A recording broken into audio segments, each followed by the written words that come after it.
All right, we're ready to go. Is everyone ready? Yes, sir. Aliens on the border. The Army Air Forces has announced that a flying disc has been found. Faster than light, spaceship of the future. Our direction of the President of the United States. Stay in your home. Is it human or inhuman? Earthly or unearthly? Born in that swirling inferno of radioactive dust, there is no word to describe them. We may be witnesses to a biblical prophecy come true. Why is it that we usually ignore the fourth dimension? Is this the human race of the future? Aliens on the border. Oh snap, it's Monday evening and we're trying some crazy holiday beers. Hello, welcome to another episode of Aliens on the Border. We're sipping something very delightful today.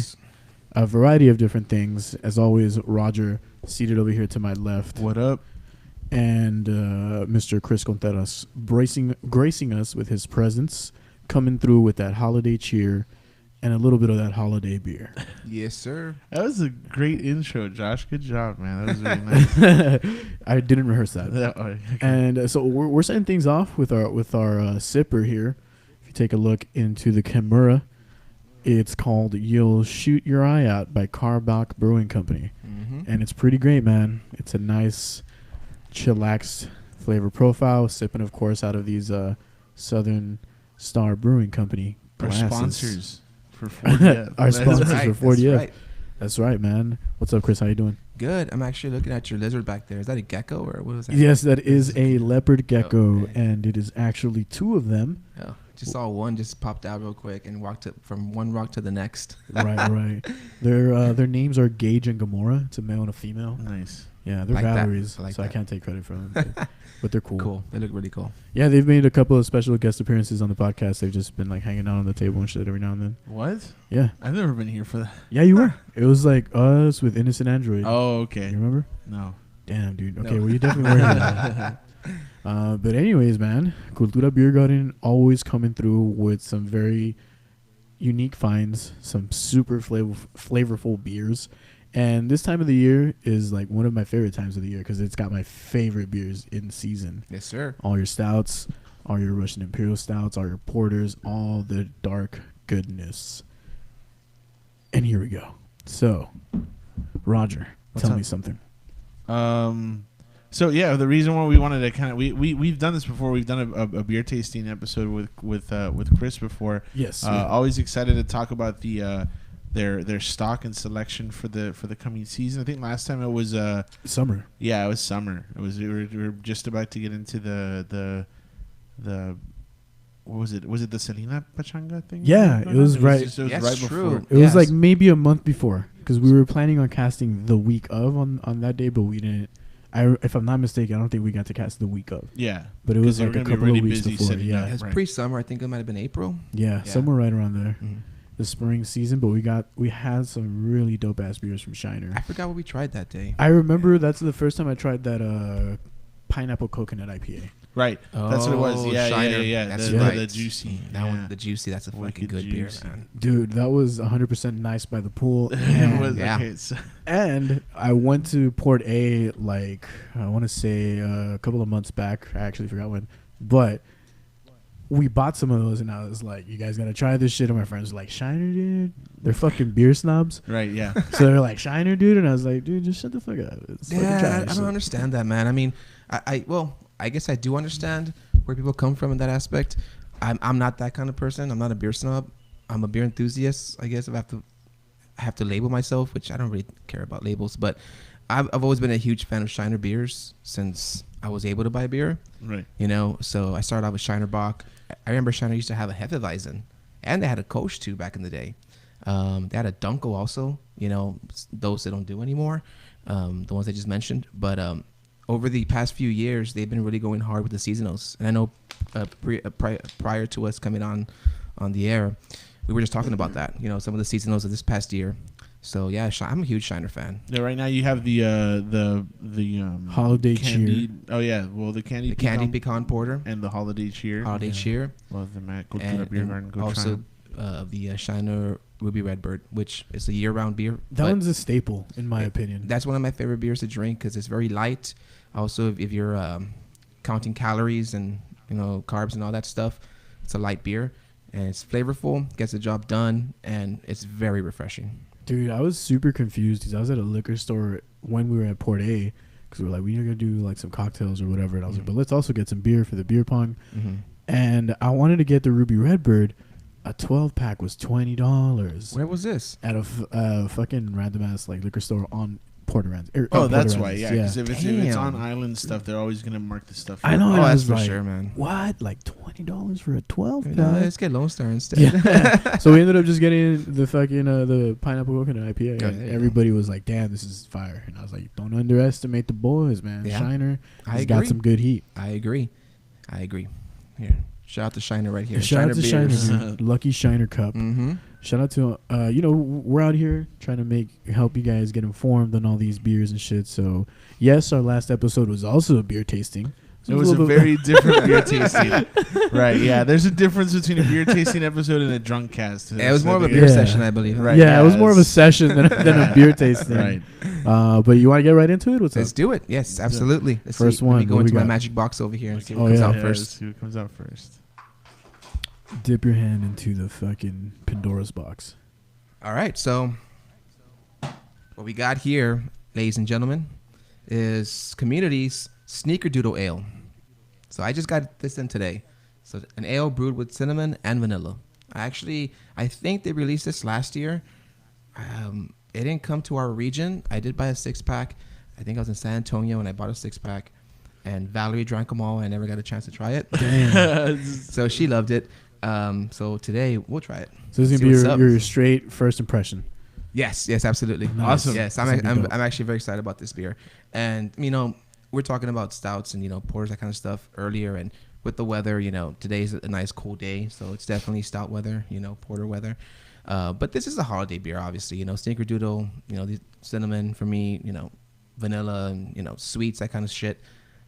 That's some like spices, some Thanksgiving, spices. Christmas for me, sure. So this beer is perfect for today's cast. So let me go ahead and serve some. Let's pop it open and enjoy that.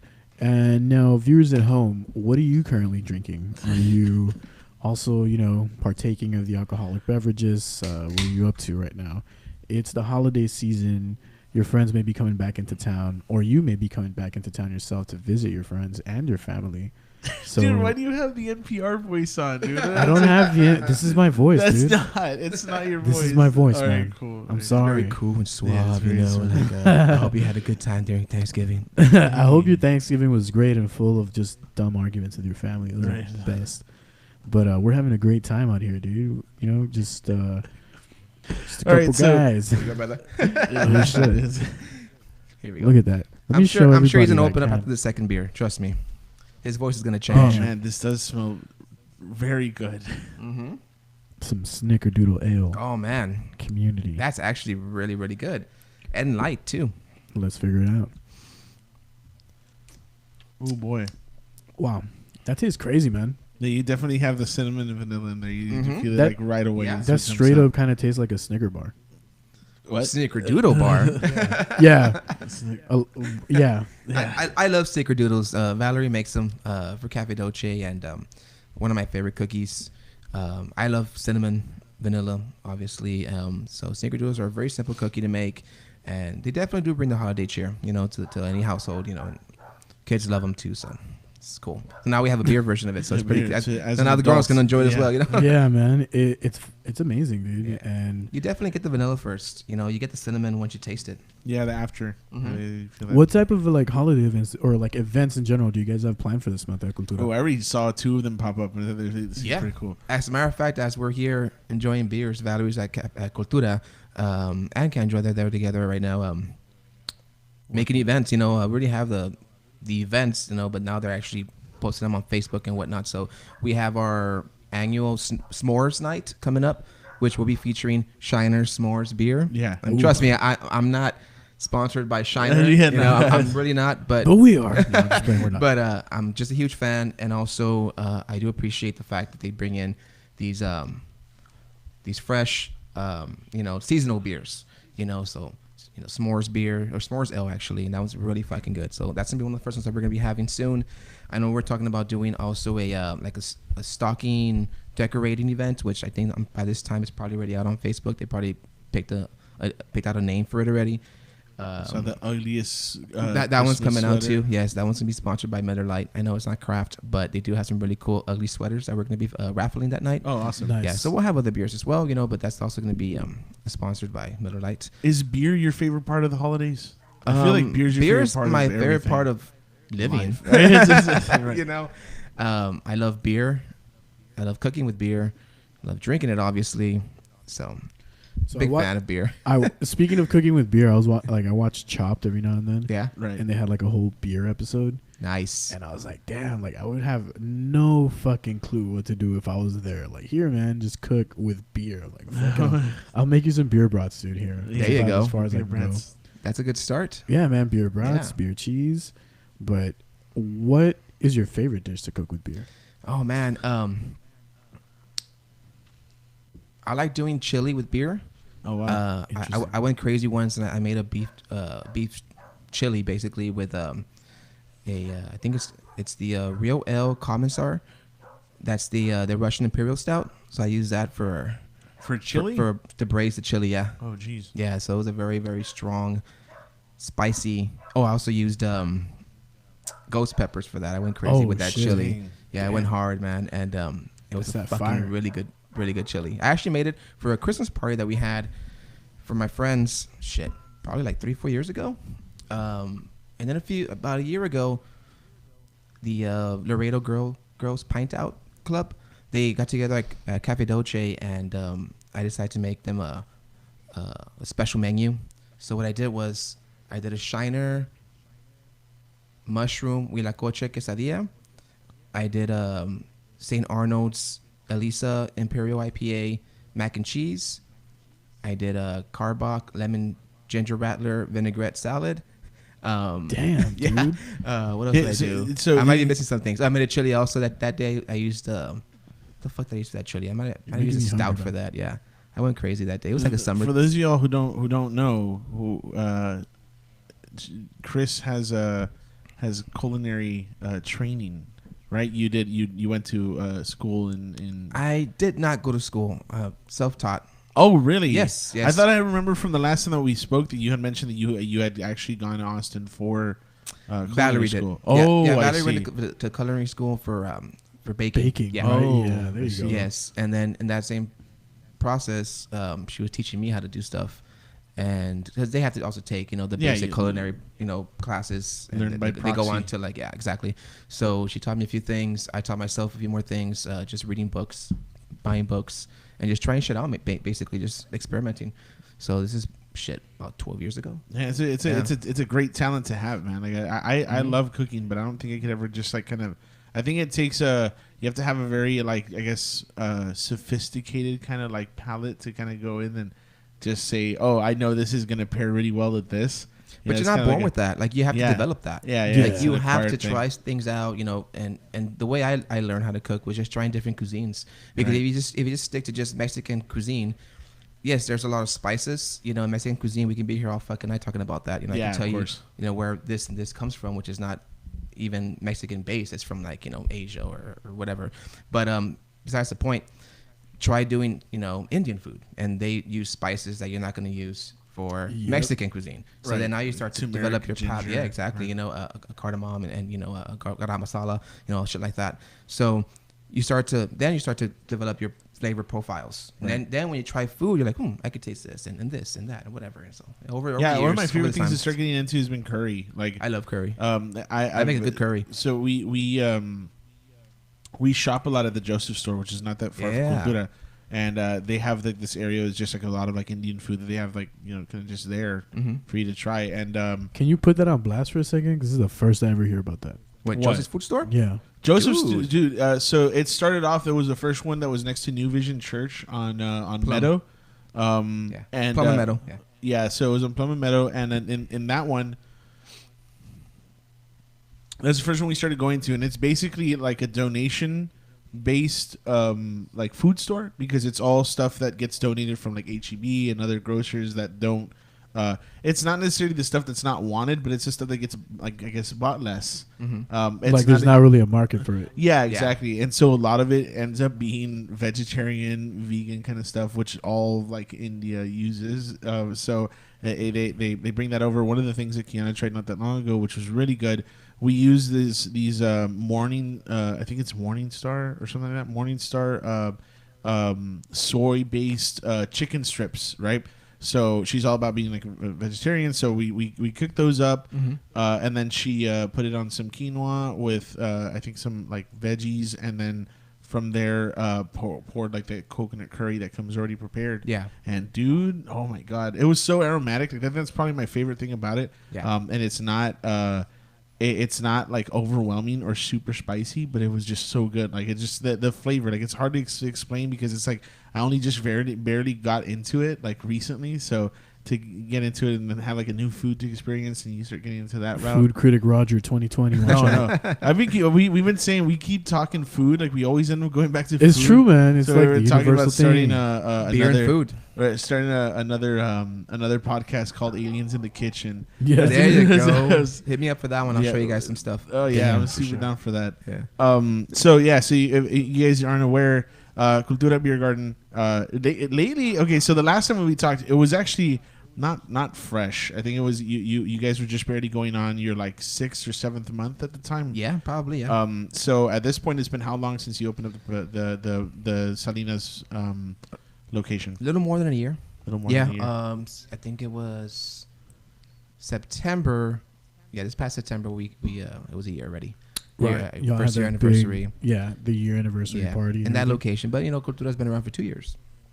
Also in September, so it just happened to be that way. So that's right. Pretty cool. Bam. 2 years already. That's super cool. So it's been really cool seeing because I already knew, like the moment that we saw it open up, that we knew this is going to be like a staple of downtown. We talked a little bit with Chris. I think you had an episode with Chris and Val just before they opened. We actually had the whole Chris, Val, me, Val, Kendra, and Benny. Chris, Val. Just third person. Yeah, so Chris was there too. It was an interesting night. No, but yeah, dude, that was like way before. That was shit. Yeah, 2.5 years ago, maybe. Yep, for sure. Oh wow, really? It was like right. I think you guys had barely like gotten that location. I think even Derek was there for that one. Yeah. Oh wow, that was the one on Sunbed. It was 2.5 years. Okay, yeah, cool. Yeah, so it's been cool seeing somebody just asked what type of talent do you bring in your podcast. I don't know. Who? Me? No, somebody just put Jonathan Scott. What type of talent do you bring in your podcast? I bring a lot of talent, dog. Right? You hear this voice, G?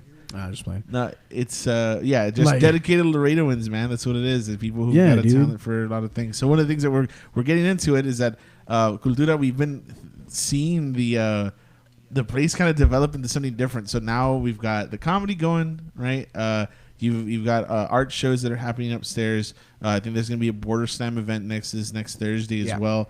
And it's now become the home of Fourth Dimension Fridays. Hell yeah. Freaky Friday Alien Freaky thing, dude. Friday Alien thing. So that for those of you who don't know, we do our live podcast there at Cultura, and it's been really fun to kind of get into. We'll have one this Friday talking about celebrity death hoaxes or conspiracies and the presence of Illuminati in popular music and popular culture and music. So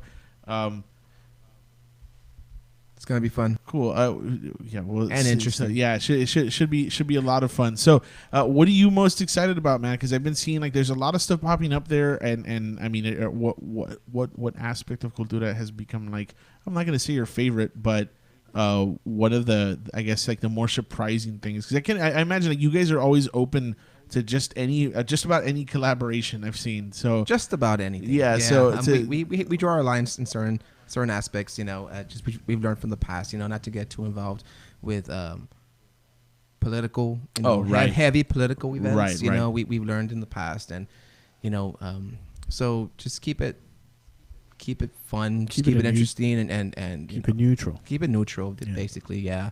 So I love everything that we do there, and I think for me, my favorite part of the Cultura spirit is the freedom to literally just do whatever the fuck we want to do. Right, yeah. You know, and that's the best part, you know. We get really creative, you know, after having a few beers, we're just like, well, what if we do this event and this? As a matter of fact, yesterday, I was at my brother-in-law's house, and his brother-in-law was there, and he was asking me, he's a real estate agent, and he was asking me and Valerie, so how do you guys come up with these events? You know, they're just like so out there. And I was like, it's a couple of beers in, and then, you know, get the juices going, you know? You know, and it's ultimately like we do events that we would want to go to.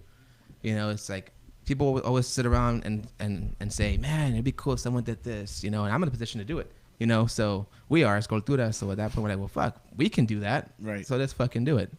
So that's basically what it is. Yeah, I think that's just kind of like the attitude. I remember like everybody's just so like pumped, and they all take like their own personal like investment in the little like, you know, catering to the scene, or that, you know, gets a chance to grow there, and it's so great. Like I've had a lot of fun doing the mic drop there, having even more fun with the way that 4DF has been growing as well. Mm-hmm. So getting this kind of interaction and, you know, giving stuff for people to go out and see and do has been like a lot of fun. And then on top of that, having great beer to go aside with it has been like, and great food, man. And great food. That's right. You guys just brought in the new food truck, which we want to get in. New norm. Yeah. Shout out to the boy. What up, Juanchi? Yeah, Juanchi. I don't know him like that, but I do know who he is. I hoop with him, and you hoop with him. Yeah. Cool. Like I've known him since high school. Yeah. Like, nice. Way back.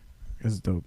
And food's fantastic. Yeah. It's really good. I haven't had their food from the food truck, but we got together this one time to watch like some basketball games at their place, and they put out a spread, man, and it was great. My favorite thing, my favorite like vegetarian, I guess, like they're vegan, so I guess their vegan like substitute is like cauliflower wings. I just love cauliflower wings. Yeah. So I hope I haven't seen that on their menu, but I hope they bring something like that in. I had he made, I don't know if it was him or Adriana that made them, but there was some that night, and they were fantastic, dude. I've had some cauliflower. I haven't had the privilege of having theirs yet. Yeah. But I've had the ones at Alamo Draft House. And I like them. No, I didn't like them very much. No, too heavy on the breading for you, maybe? I don't know what it was. Maybe just the ones from Buffalo Wings and Rings are really good, man. They're huge, and then they're really flavorful, and they're not. And I love cauliflower. Either. Yeah, same. I love cauliflower. There was this is unrelated to cauliflower beer. That sounds like it tastes weird. Yeah, of course. There's all sorts of. I remember when I first started getting into beer that when I started hearing that there was like coffee flavored and chocolate flavored beers, I was like, what? And I didn't think I'd like any of it at all. And then I think the first stout that I tried was the it was a terrible one that it tasted terrible to me because at the time I didn't have like the palate for it. Yeah, it just didn't make sense, right? But it was one that y'all had at the old location, and it was it the New Belgium? No, yet. Did y'all ever have any? I haven't brought in a New Belgium stout.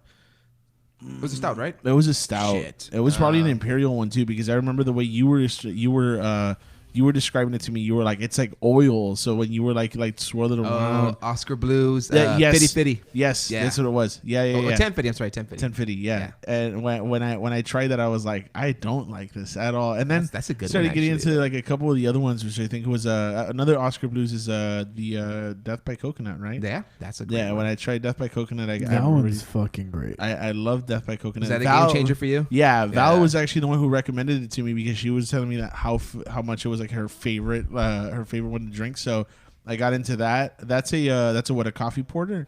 That is no. It's a Coke. Yeah, I think it's coffee coconut porter. Yeah, it's Irish style. Right. Yeah, coffee coconut porter. I tried that, and that by far my favorite one after that was the Sam Smith organic chocolate stout, dude. I got that one for you, man. That's why we have it at Cultura. Yeah, dude. I kept telling these guys, I was like, man, when is that coming by? Because I love it, and every time I've gone there, I've gotten one. So it's an indulgence. It is, yeah. It's I call it dessert beer. 100%. Because it's sweet, it's delicious. But it's so too well with a cigarette. It's too sweet for my liking. But I do enjoy one. I do enjoy one for sure. I can have like a nice little pour of it, maybe like the sample size. Yeah. Sample size. Just a bite-sized beer. Yeah, man. Boom, thanks. Like a little 8-ounce. I actually have some Heineken 0.0, the non-alcoholic beer that they just released in 8-ounce cans, small little fuckers, dude. You know, they're hilarious. Do people actually ask for non-alcoholic stuff there at the place? Absolutely, yes. And the aside thing from is, Franny, because we know like Francisco doesn't. I don't have many. I do have a few that come in strictly for that, and but I'm always, of course, I have to be, you know, with my business. I'm always looking and seeing what trends are popping up, especially, you know, in other cities, you know, and just in the States in general, as far as beer, what kind of styles are coming out, seasonals, what are people drinking, you know. And I was reading this article a few months ago how millennials are starting to gravitate towards non-alcoholic beer. What? Yeah. So I was like, that's interesting. So I read the whole article. Not these. And no, of course, not me. You know, I'm a full-blown Vidonguista for life, you know. So, right.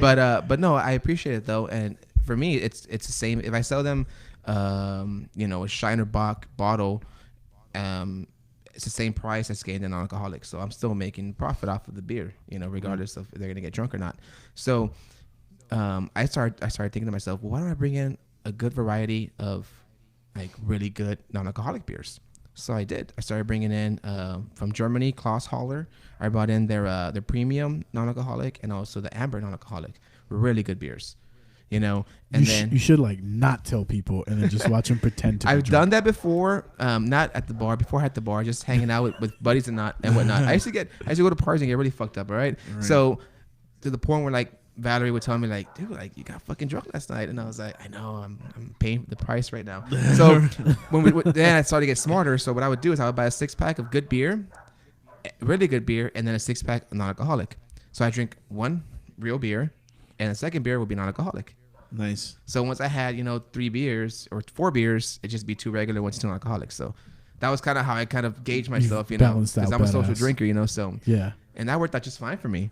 So one night I was hanging out with some buddies, and it was probably like 2 o'clock in the morning around this time. I think we were at Kendra's house, and he's like, "Oh, give me a beer and shit." Okay, so I grabbed a non-alcoholic. Here you go. And he's drinking it, and he's halfway done, and he fucking just like slips to the floor. He was relaxing behind like on the wall. He slipped down.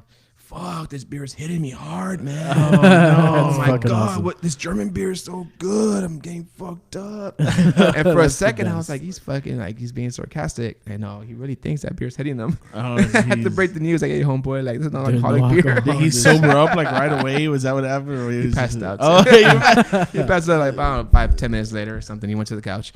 But yeah, man. I mean, I found that very interesting. You know, another thing too is what they call the lifestyle beers, which is like a low ABV beer. Right. You know, like the Lone Star 24/7. I think it's 2.1% ABV.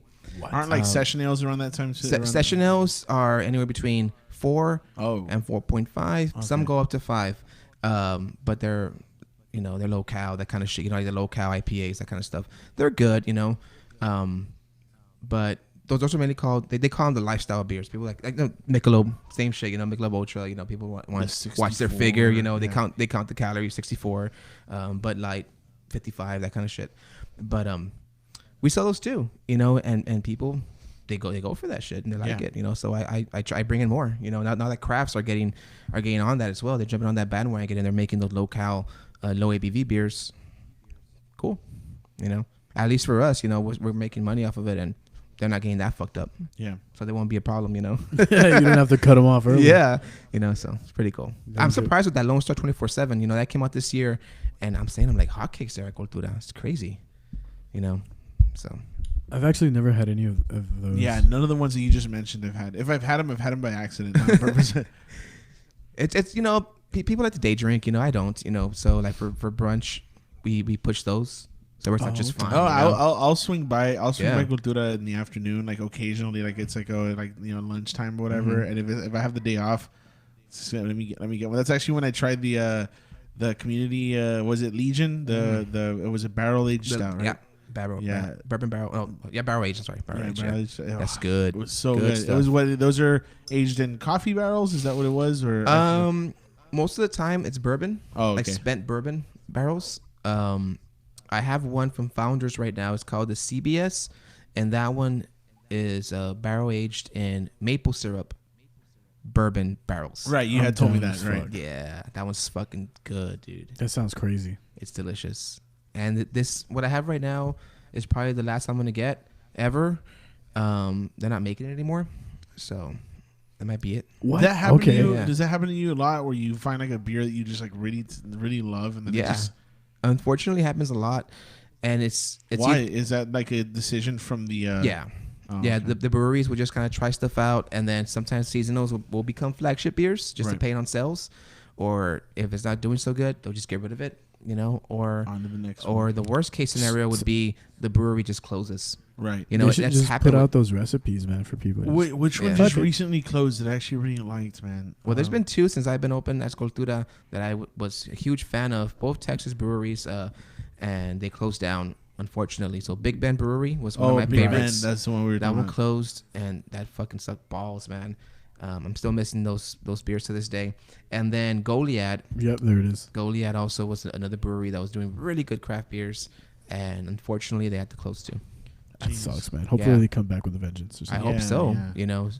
But there's still a lot of beer in Texas, and that's the thing I keep saying Texas because we try our best to bring in Texas craft. That's kind of our niche. It's what we do, just to keep it fresh. Where's and to Thirsty support. Goat, man? I love Thirsty Goat so Dude. much. Thirsty Goat's great. Actually, my one of the owners of Thirsty Goat, when we had the old location over there on San Bernardo, and I didn't even know who he was. He was walking around, and he loved the fact that we had those colchas.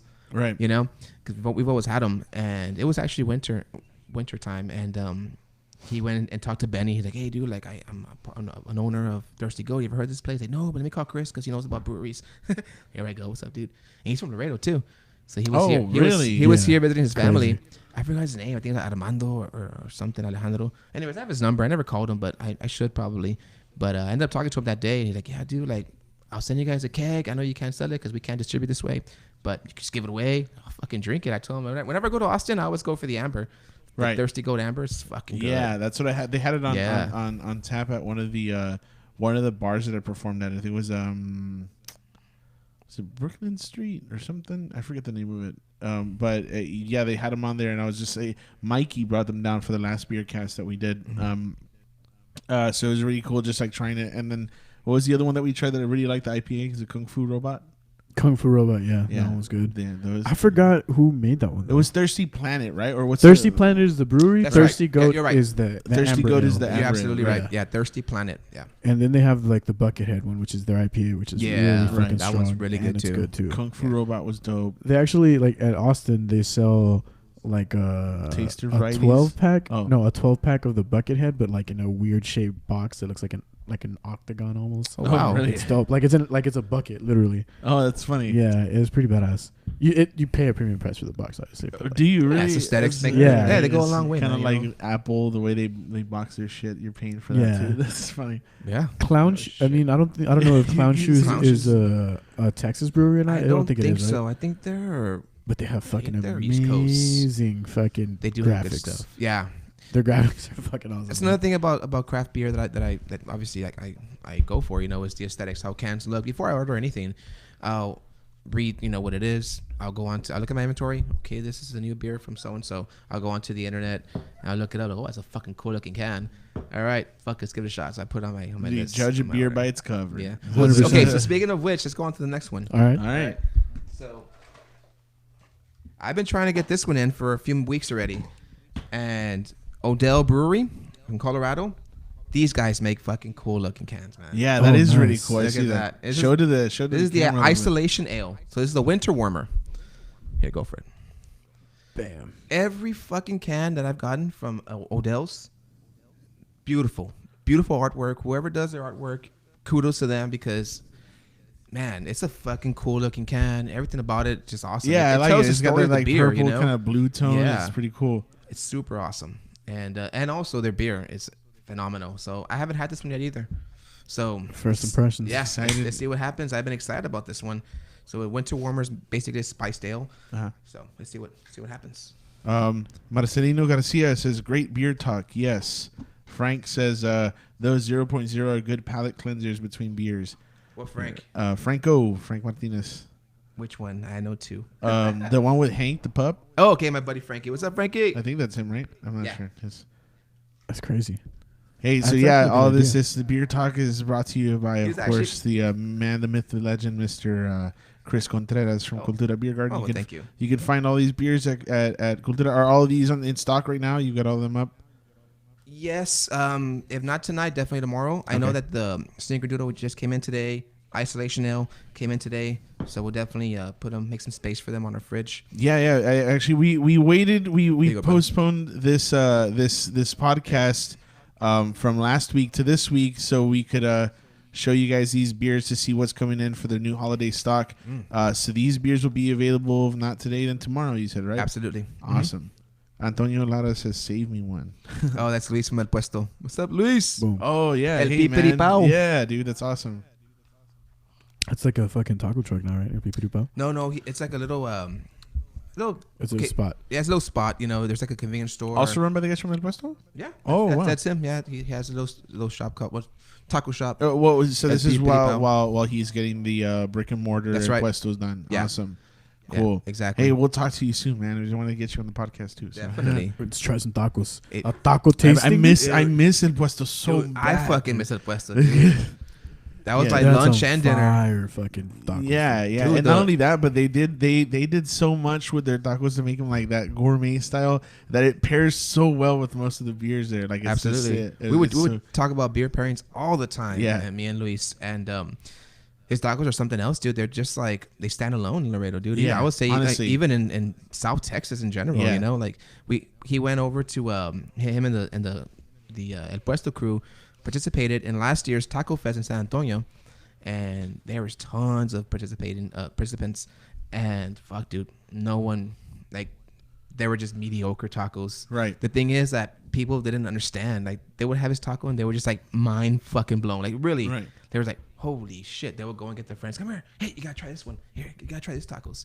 And I tried a few tacos in the other spots there in the Taco Fest. Dude, it was garbage ass tacos. They're like torture tacos. Like, I had a friend who's like who's a very he claims that he's a taco enthusiast, and he goes, and I'm like, dude, you've never been to Laredo, so you can't say that. You can't even bring that title up. And he was just kind of like, all right, well, he's my boss, right? Mm-hmm. So he's from the Philippines. So he no, not Philippines. It's I think it's Guam that he mentioned. I don't know. Either way, he came down. He's living in Houston.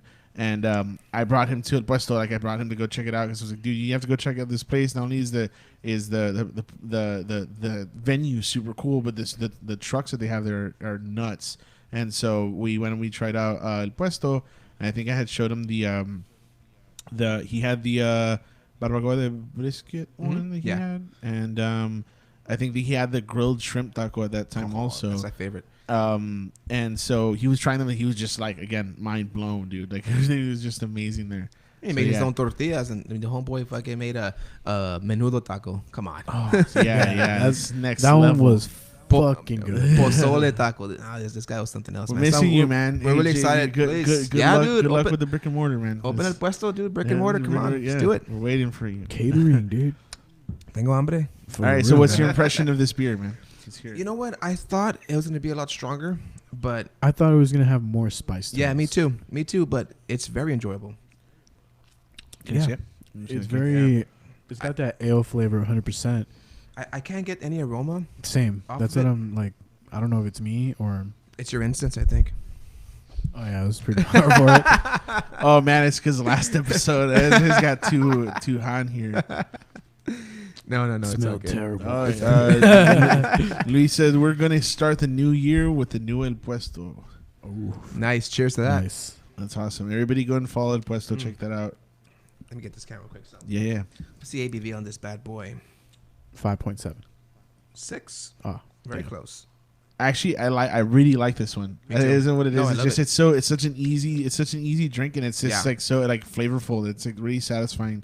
And then, you know what? I actually what I've noticed is lately I prefer beers that have that drinkability. Yeah, the drinkability and like the uniform taste. Like I really dislike when like certain beers will like they kind of like morph flavors unless they're like really good and like phenomenal beers. Like the what's it called, the pineapple coconut one? Like that one was awesome. That one, but you don't know what you get every sip. Yeah, this one tastes like pineapple. Now it tastes like coconut. What the fuck is going on? Right, it's an experience, you know, and that's why it's great though. That's what I like about craft beer, you know, because it's really an experience for me, you know, and I hope other people feel this way. I'm sure they do, but I can only speak about my own personal opinions. I like the can. Get this beer, pour it in the glass. Look at the fucking can. Read the little description here and this and that, and then sip it.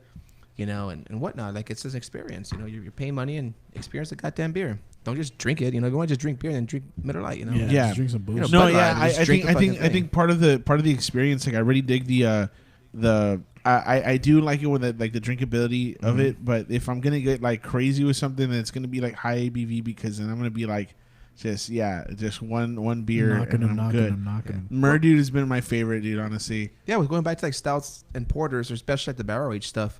Like, you get it cold, obviously, unless you order it and you leave it on the table for a little bit and whatnot. But like you're saying, it morphs, like, so it starts off with a certain flavor, and as you get towards the bottom of it, they're sippers basically. You're not going to want to drink them fast. Yeah, they're too heavy. They're too heavy, and the ABVs are heavy. They could be anywhere between 12 and 15 ABV. So you want to kind of babysit the fucker, because also if you do that, it'll start to warm up. And the flavor profile blossoms. Yep. Those beers are. Now that's what I like. That's the kind of experience that I dig. One of the best barrel aged beers I ever had was an American brown ale from Dogfish Head. Ooh. It was aged. I've had that one in the Palo Santo Marron barrels. Mm-hmm. I think it's called Palo Santo. No, Palo something. Yeah. I'm not entirely sure what the name was, but dude, it's fucking crazy. Yeah, that Legion that I tried was just so good. Like, I loved it. It was just like perfect for the kind of day that it was too. Wasn't too hot, wasn't too cold. Had kind of that that malty, like no, not malty, but like that thick flavor to it. And it's just like, when I was finishing it off, like, I was worried that it was gonna not be that good. But like, I took advice from Chris, of course, because whenever Chris talks about beer, I listen, because it's good advice. But one of the things he told me was like, you have to get it inside of those little like wine glasses, right? And it even tells you actually that beer has it on the side. I didn't notice it until afterwards, but on the side it says recommended serving glass, and it has the picture of that glass in there. Yeah. So I was like, yeah, all right, let's get it. So we poured it up and started drinking, and towards the end, it had a completely different like taste to it, and it was good. Like, it was good the whole way through, but it was just like that those extra like last little sips just were more flavorful, and yeah, I appreciated that for that beer. But one of the things that I do notice is that a lot, especially from these kind of barrel aged beers, is that they do have you feel that liquor taste from it. 100%. So sometimes they're like really heavy, especially if you're doing it with food. So I can't really do it with food. But if it's just like on its own, maybe with a nice cigar. I was gonna say the same fucking thing. Cigarettes I'll do, but I've never cigarette. And just sit out somewhere, like in your house, nice and then the backyard of your apartment or wherever, anywhere you're at, off your lawn. Just sit down, just kind of like do that little action and puff on a cigar and like it's a fucking wine, just like man, take a whiff, just get the aromatics of it. And just kind of shake it again, let it aerate a little bit, and then just kind of take a little sip here and there, wet your beak a little bit here and there. Yeah. Do you ever feel... it sounds great. I actually, I've grown to dislike the term beer snob now, but do you ever get those kind of like... I would say it's a compliment, but you ever get those kind of like... People say like, Chris, you're a beer snob, bro. Like, dude, honestly, people can call me whatever the fuck they want to call me. I just don't give a shit. Fair enough. I know what I am. I know what I like. I don't like labels. I don't like to be put in, into certain categories, subcultures, and whatever subgenres. Like, nah, fuck all that. I just like beer. I'm just a beer guy. Do I like beer? I sell beer. I love beer. So that's all I am. And it shows in Cultura too, obviously, too, because it's not like one thing or another. Like, that venue is morphed into so many different things now at this point. So it's like you've got podcasting, comedy, poetry, movie screenings. Your live music, of course, is staple there. All the food trucks that are coming in, like you don't have a rotation of food trucks, but the ones that are there right now are really solid food trucks. Yeah. Who's there right now besides New Norm? Guacamole. And that's your Asian Mexican street cuisine fusion. It's fucking great. They Happy have Burger. Happy Burger. Happy Burger is. I get to have anything from there, dude. Solid. Juicy burger. Yeah, man. solid burger. Honestly, Fuck yeah. and then they have the Cafe Dolce food truck, which is open for lunch. Yeah, lunch and only. Do that what is it? The mat. Pull up on a panini. Mozzarella, asparagus, tomato, right? Turkey. Yeah. Turkey. Mozzarella, asparagus, turkey on croissant. Right. That's a classic. Dude, We've had the that one mat for a while. is so good. Like, it's with just the tomato soup. I remember last time I was there. Yeah, with the tomato soup. They had a combo or whatever that was going on. That I asked Bree, I was like, can you have the mat? She goes, I have everything except the asparagus. I'm like, what are you doing? You like, need that crunch, man. I need it. That yeah. asparagus crunch. Yeah. So, solid selection of beer and solid selection of food, man. So it's been... we're looking for one more truck there. We have space for it. Obviously, people have been wanting to come in, and whatnot. We've tried a few trucks just kind of on the weekends, but we're trying to find that right truck to fit in. Gotta get that mullet truck, man. I heard that one's taken off. That's okay. That's actually Luis's El Puesto's old truck. Oh, no way! He sold his truck, El Puesto's truck, to that guy, and they just kind of painted over it and whatnot. So it's a nice truck, man. That's El Puesto's old truck. Really? Yeah. It's a nice truck, and I've heard it's been taken off. Like, I haven't gone personally myself to go try it, but I think that would add that little like. I would love to see a wings truck. A wings truck. Wings would be good. Wings, barbecue, beer. maybe. What's up? We've been thinking something else. Obviously we need a taco truck there. Right. But it's kind of hard to get just any taco truck in there after we've had El Puesto. Of course. The standards are high. Yeah, the standard bar is set. Yeah, the bar high. set. So we're kind of like, maybe we just won't even attempt to bring in another taco truck, So we'll see. We'll see what we have a space. We're just trying to find the right truck. Right. Well, what would you like there? Like, if it wasn't just like a taco truck, or what would you think? Like, if somebody could invent a new truck or come up with a new concept, what would you like to see there? Gourmet pizza and wings, dude. Dude, you read my fucking mind. Yeah, that would be great. It's a kid friendly truck as well. Family friendly truck. Some nice garlic nuts. Yeah, and then I mean, like, for me, like, that's beer food, Like, that's 100%, it's like almost bar food with like wings and whatnot. I've been telling Lenny, like, dude, start making some fish and chips, dude. Like some bar food, Actually, stuff, the place that I went, London Street Pub and Grill, Baker Street Pub and Grill in Austin, the supposed best fish and chips in Austin, and I tried them, and I was just like, I've never heard of this being like bar food, but everybody was eating it, and I was like, all right, I gotta get it. It's like an English thing. It's an English thing. Yeah, absolutely. They get it to you, and they give it to you with a little bit of like the malt vinegar stuff, and then they had a special that day. It was $2 shiners. I was like, yeah, I'm in, right? And I just started and I tried it, and I was like, it was magical, dude. I've never really like been for like fish and chips, but I love fish and chips. It was so good. It paired so well with like from what I heard, every beer, but specifically that Shiner was just like solid. I would say Shiner Bock and fish and chips is a fucking magical right. A magical pairing. Sounds great. So a pizza and wings truck. 100%. There, you guys heard it. If anybody wants to start something, that'd be fucking get awesome. a pizza and wings truck going. Good. And we constantly have this debate on the podcast on air. We always talk about what the best wings in Laredo are. Right? We don't have a plucker, so I mean that's not fair. No. But the best wings in Laredo, we always kind of like I think we rotate what our selections are at the time. But we have these conversations a lot. I'll tell you who had because they're not open anymore, but they had the best wings. A la Burger. Yeah. A la Burger? Remember A la Burger? Undoubtedly. They had the best wings, dude. And they had some bomb-ass burgers. Dude, the burgers were amazing. A la Burger is from across though, right? No, they opened up a thing here? They opened up their location they were there. Originally downtown. Yeah, in front of Center for the Arts. Next and to Theo's then bar. there were a food truck Yeah. like outside of Altitude. Yeah.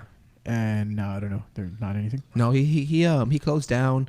Shit, man, years ago. So when he opened up A la Burger, the brick and mortar downtown, we started going over there. Became friends with the guy George, the chef, and he actually was the one that catered me and Val's wedding. He did an amazing spread, not of wings and burgers. No. Yeah, still, honestly, he knows a lot of shit, Like, I'm down. So he made a really bomb ass like butternut squash soup, and I can't remember what the fucking entree was. 'Cause I didn't even eat at my wedding. So, but he did a whole spread. He did a lot of really cool shit.